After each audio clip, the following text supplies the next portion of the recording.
Hello friends, आप सभी का स्वागत है आपका YouTube channel Maggi mathematics classes में। तो आज हम केमिस्ट्री का लेकर के आए हैं चौथा लेक्चर, जिसमें पढ़ेंगे रासायनिक समीकरण से प्राप्त होने वाली सूचनाएं के बारे में। लेकिन पिछले क्लास में हम कुछ होमवर्क छोड़ दिए थे, उसको पहले आज हम पूरा कर लेंगे, उसके बाद इस पर चर्चा करेंगे। तो ठीक है, इस पर चलते हैं। होमवर्क के रूप में रह गया था ये वाला, इसको क्या करना था, तो इसको संतुलित करना था। संतुलित करने के लिए बता दिए थे क्या, तो हम बतलाए थे कि किसी भी रासायनिक समीकरण में के दोनों तरफ प्रत्येक परमाणुओं की संख्या को समान करना पड़ता है। तो इसमें भी दोनों तरफ प्रत्येक परमाणुओं की संख्या बराबर करेंगे, समान करेंगे।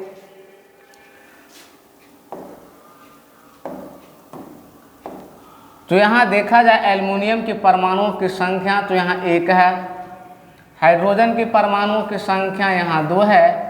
अब इसको पूरे एक साथ लेकर के चलेंगे और पढ़ लेंगे सल्फेट। तो SO4 जो सल्फेट है वो 1 है। दाईं तरफ देखते हैं तो एल्युमिनियम जो है 2 है, सल्फेट SO4 को अगर एक बार पढ़े तब ये 3 है, और हाइड्रोजन के देखें तो 2 है। अब इसे क्या करेंगे, तो दोनों तरफ बराबर करेंगे। यहाँ देख रहे हैं तो एल्युमिनियम 2 है, 2 करने के लिए 2 से गुना करेंगे एल्युमिनियम में, प्लस H2SO4। अब देखा जाए तो यहाँ H हाइड्रोजन हमारा 2 है और यहाँ हाइड्रोजन हमारा 2 है, लेकिन अब किसको बराबर करना है, तो अब बराबर करना है SO4। तो SO4 कितना है, तो 3 है, जबकि यहाँ कितना है, तो यहाँ 1 है, इसलिए यहाँ कितना से गुना करेंगे, तो यहाँ 3 से गुना करेंगे। उसके बाद तिरछी आप इधर लिखेंगे Al2SO4 के होल 3 प्लस H2। जब यहाँ 3 से गुना किए तो हाइड्रोजन हो गया 3 दूनी 6, 3 दूनी 6, और यहाँ कितना 2 है, तो यहाँ भी गुना कर देंगे कितना से, 3 से। 3 से जब गुना किए, आप इसमें देख लेते हैं कि एल्युमिनियम यहाँ कितना है, तो एल्युमिनियम यहाँ देखा जाए तो एल्युमिनियम 2 है, हाइड्रोजन कितना 6 है, सल्फेट कितना 3 है, काय के 3 से गुना किए। एल्युमिनियम यहाँ कितना 2, सल्फेट 3, हाइड्रोजन 6। क्या दोनों तरफ सेम है, तो सेम है, संतुलित हो गया। अब इसके अगला होमवर्क में था कि संतुलित समीकरण के रूप में लिखें। सबसे पहले बेरियम क्लोराइड लिखो। बेरियम क्लोराइड का होता है सूत्र BaCl2 plus aluminium sulphate Al2SO4 के होल 3 तिरछे। आप इधर कह रहा है कि बेरियम सल्फेट, तो बेरियम सल्फेट क्या हो जाएगा BaSO4 plus aluminium chloride AlCl3। अब इसको क्या करेंगे, तो इसमें भी देख लेंगे परमाणुओं कितने परमाणु है किसका। तो बेरियम यहाँ 1 है, क्लोरीन 2 है, एल्युमिनियम 2 है, सल्फेट 3 है, बेरियम 1 है,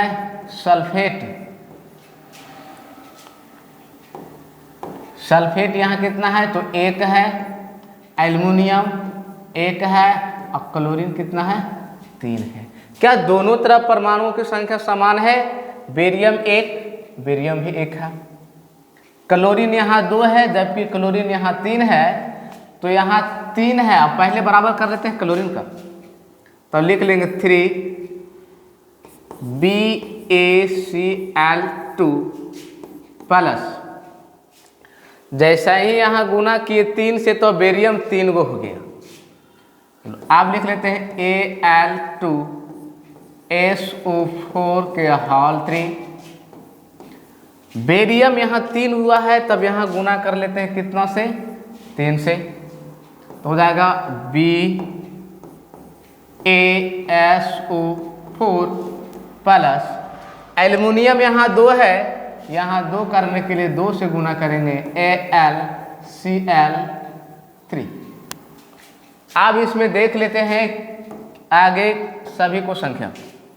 बेरियम हो गया 3, क्लोरीन 3 दूनी 6, aluminium 2, sulphate 3, barium 3, sulphate 3, aluminium 2, chlorine 6। देखते हैं बेरियम 3 तो बेरियम 3 है, क्लोरीन 6 है, एल्युमिनियम 2 है, सल्फेट 3 तो सल्फेट 3 है। ये इस प्रकार से संतुलित हो गया।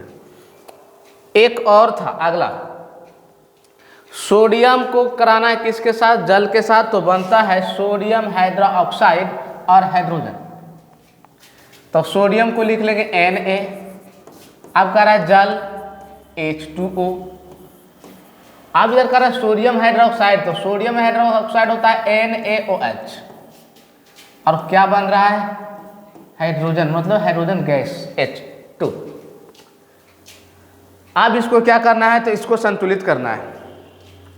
संतुलित करें तो देखो यहाँ सोडियम 1 है, यहाँ भी सोडियम 1 है, ऑक्सीजन 1 है, जबकि दोनों तरफ में देखा जाए हाइड्रोजन, तो हाइड्रोजन यहाँ 2 है और यहाँ 2 और 1 3 है। तो एक काम करते हैं कि सबसे पहले हाइड्रोजन बराबर कर लेते हैं। अगर हम यहाँ 2 से गुना कर दें, अगर यहाँ हम 2 से डायरेक्ट गुना कर दें, अब लिखने की ज़रूरत नहीं है, 2 से गुना करेंगे तो 2 दूनी 4, तो यहाँ तो 2 है, ये 2 से गुना कर दो तो 2 दूनी 2, 1 कम 2, 2 और 2 कितना हो गया 4। अब ऑक्सीजन 2, ये भी हो गया 2, सोडियम 2 हुआ, 2 से गुना कर दो। अब देखो 2, hydrogen 4, oxygen 2, sodium 2, oxygen 2, hydrogen 2, यहाँ से हाइड्रोजन 2, ये दोनों को एक साथ लिखेंगे तो कितना होगा 4, 2 तो 2 है, 4 है, 1 2 है, ये भी 2 है। इस प्रकार से समीकरण को संतुलित समीकरण के रूप में लिख दिए। अब इसके आगे देखते हैं, क्लास 10 जो चैप्टर फर्स्ट है उसका लेक्चर आज चौथा है, जिसमें हम पढ़ेंगे रासायनिक समीकरण से प्राप्त होने वाली सूचनाएं। अगर कोई समीकरण दिया हुआ रहता है तो उससे हमें क्या जानकारी मिलती है, क्या सूचनाएं मिलती है। तो पहला जो है कह रहा है ए अभिकारकों एवं प्रतिफलों के संकेत या सूत्र की जानकारी मिलती है, सूत्र की जानकारी मिलती है।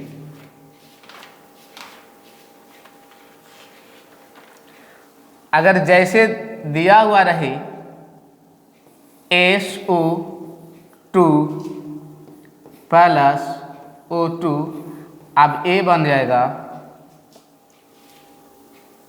SO3। संतुलित इसको कर दें तो यहाँ कर देंगे 2 से और यहाँ कर देंगे 2 से। अब कर रहा है कि रासायनिक समीकरण से प्राप्त होने वाली सूचनाएं, जो ये समीकरण दिया हुआ है, आखिर इस समीकरण से हमें क्या सूचनाएं मिलती है। तो पहला है कि ये अभिकारकों एवं प्रतिफलों के संकेतों या सूत्रों की जानकारी मिल जाती है।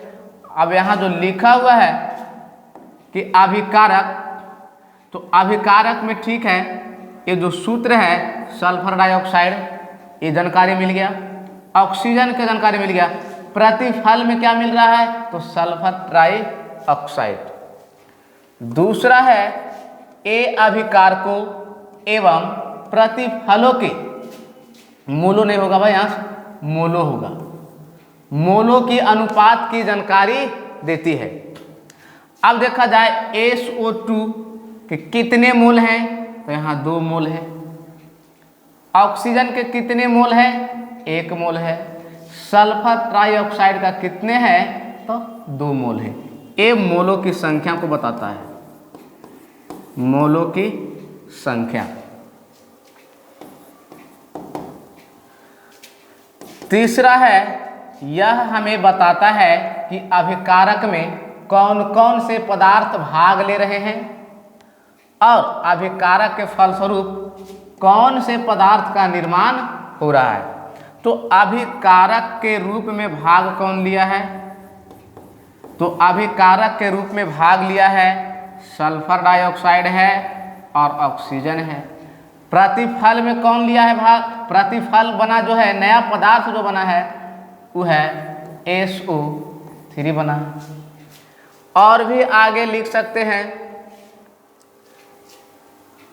कि रासायनिक समीकरण से हमें यह सूचना मिलती है, रासायनिक समीकरण हमें यह जानकारी देती है कि इसका द्रव्यमान कितना होगा। तो द्रव्यमान अगर निकाला जाए इसमें, तो सल्फर डाइऑक्साइड है, यहाँ से अगर निकाला जाए SO2 का, तो आणविक द्रव्यमान यहाँ से निकालेंगे तो 2 गुने सल्फर का हो जाएगा 32,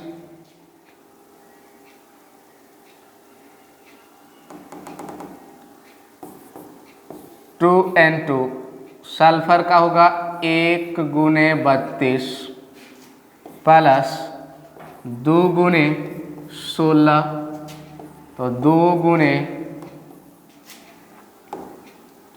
32 एकम 32 प्लस 16 दूने 32, 32 32 64 गुने में 2, 64 दूने 128। ये 128 ग्राम आ गया है इसका द्रव्यमान। उसी प्रकार आगे देख लेंगे, इसमें उसी प्रकार इसमें देख लेंगे।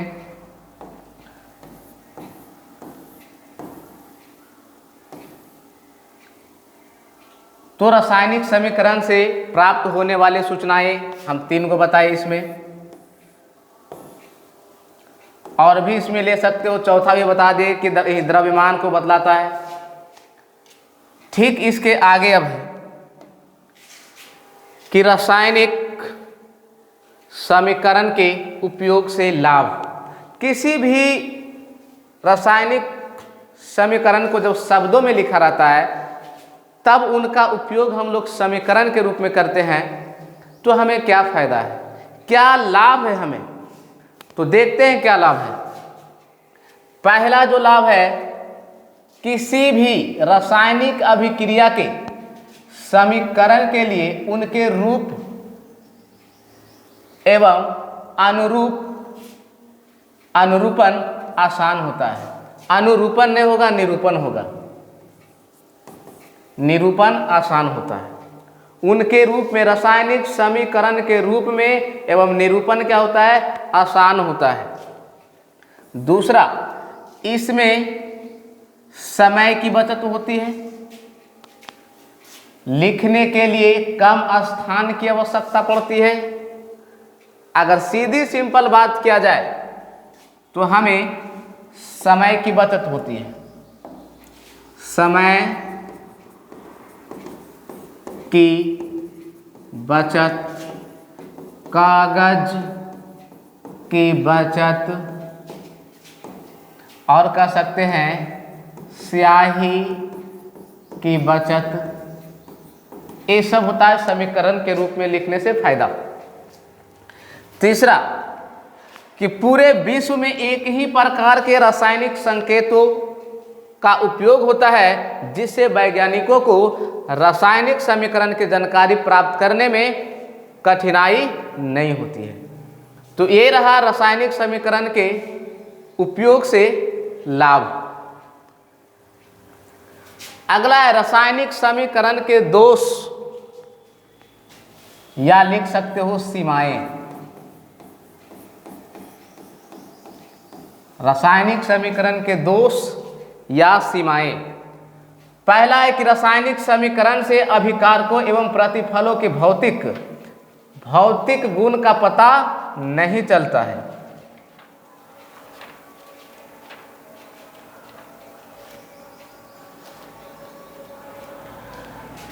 पहला कह रहा है कि रासायनिक समीकरण से अभिकारकों एवं प्रतिफलों के भौतिक गुण का पता नहीं चलता। भौतिक गुण क्या होता है तो कह सकते हैं ठोस, द्रव और गैस। किसी भी समीकरण में पदार्थ ठोस है या द्रव है या गैस है, इसका जानकारी हमें प्राप्त नहीं होता है। दूसरा, रासायनिक समीकरण से यह पता नहीं चलता है कि समीकरण किन दिशाओं में संभव है। और तीसरा है कि समीकरण यह जानकारी नहीं देता है कि अभिक्रिया ऊष्माक्षेपी है या ऊष्माशोषी है। किसी भी समीकरण अगर समीकरण लिखा हुआ है तो उससे हमें इनकी जानकारी नहीं हो पाती है। हाँ, जानकारी नहीं हो पाती है तो रासायनिक समीकरण को अधिक अगर उपयोगी बनाना है, आगे अगर उपयोगी बनाना है, समीकरण को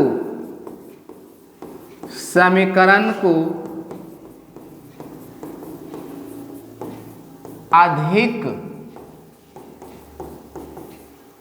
उपयोगी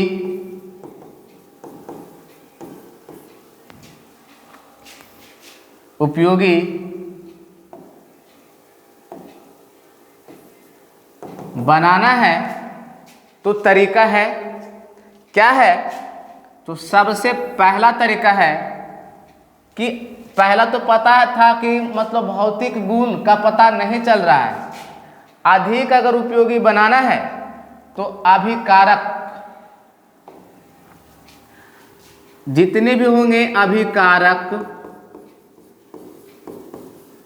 अभिकारक या अभिकारकों एवं प्रतिफलों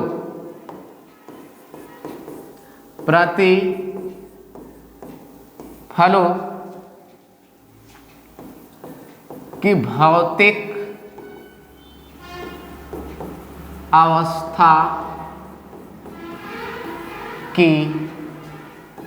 भौतिक अवस्था की जानकारी। तो जानकारी कैसे होगा? अगर कहीं ठोस है, मान लिया जाए कि अभिकारक या प्रतिफल में कहीं पर भी ठोस अगर नजर आ जाए तो तुरंत वहां लिख देना S। चूंकि S लिखते हैं इसलिए सॉलिड मतलब होता है ठोस। यदि जो अगर द्रव रहे तो उसके लिए ब्रैकेट में लिखेंगे L,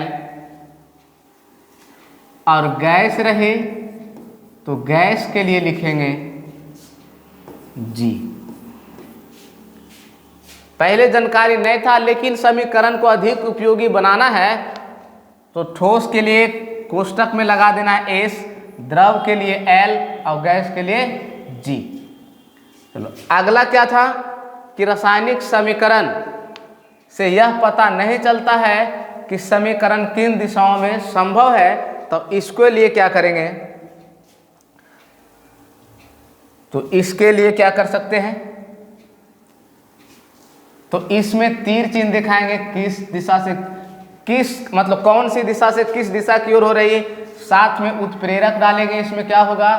ताप लगाएंगे, दाब लगाएंगे। चलो अगला कह रहा है तीसरा कि समीकरण यह जानकारी नहीं देता है कि अभिक्रिया ऊष्माक्षेपी है कि ऊष्माशोषी है। अगर इसको भी अधिक उपयोगी बनाना है, अगर उपयोगी बनाना है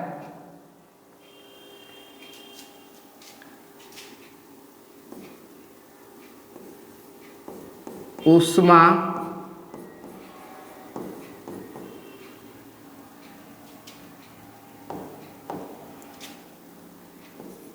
ऊष्माक्षेपी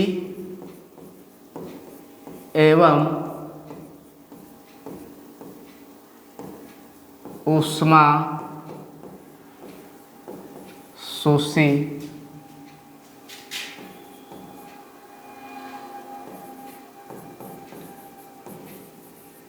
अभिक्रियाओं की जानकारी। अगर इसका जानकारी प्राप्त करना हो, ऊष्माक्षेपी एवं ऊष्माशोषी अभिक्रियाओं की अगर जानकारी प्राप्त करना हो तो समीकरण लिखते हैं। किसके लिए? तो हम ऊष्माक्षेपी के लिए लिखते हैं। ऊष्माक्षेपी में क्या होता है कि वैसी रासायनिक अभिक्रिया जिसमें ऊष्मा ऊर्जा का उत्सर्जन होता है, तो अगर कार्बन को हम जला दें ऑक्सीजन की उपस्थिति में, तो कार्बन को जलाने से क्या होता है कि हमको CO2 प्राप्त होता है। और साथ ही साथ इससे पता नहीं चल रहा है कि ये ऊष्माक्षेपी है कि ऊष्माशोषी है, तो ठीक यहाँ लिख देंगे प्लस ऊष्मा। ये हो गया ऊष्माक्षेपी। अब हमको ऊष्माशोषी अभिक्रिया के जानकारी प्राप्त करना है, तब क्या करेंगे? तो पहले से अगर हम नाइट्रोजन को ऑक्सीजन के उपस्थिति में जलाएं, नाइट्रोजन गैस को ऑक्सीजन की उपस्थिति में जलाएं, तो जलाने से पहले इसमें क्या होता है कि ऊष्मा देना पड़ता है। क्या देना पड़ेगा? ऊष्मा। तो तीर चिन्ह के पहले लिख देंगे प्लस ऊष्मा और बाद में बनेगा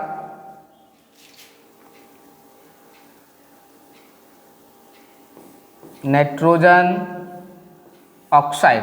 संतुलित के लिए यहाँ 2 लगा देंगे। और अब ये पता चल गया है कि ये जो है ऊष्माक्षेपी अभिक्रिया की जानकारी है,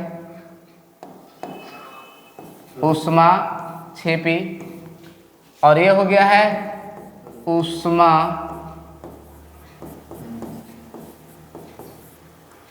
शोषी।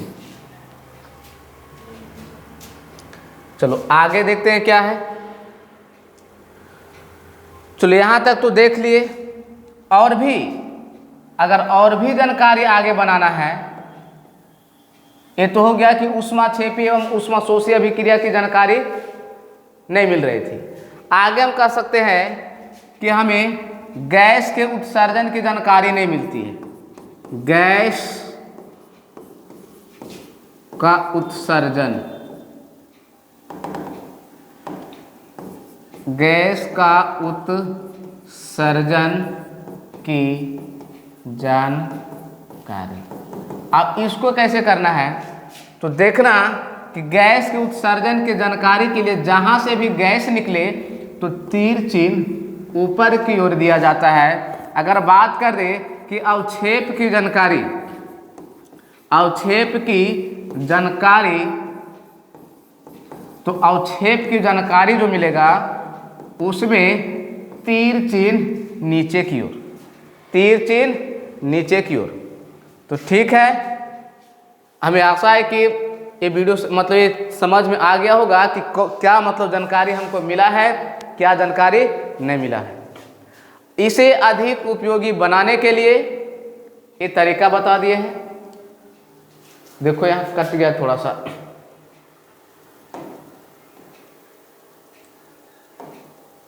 यहाँ 2 हो जाएगा।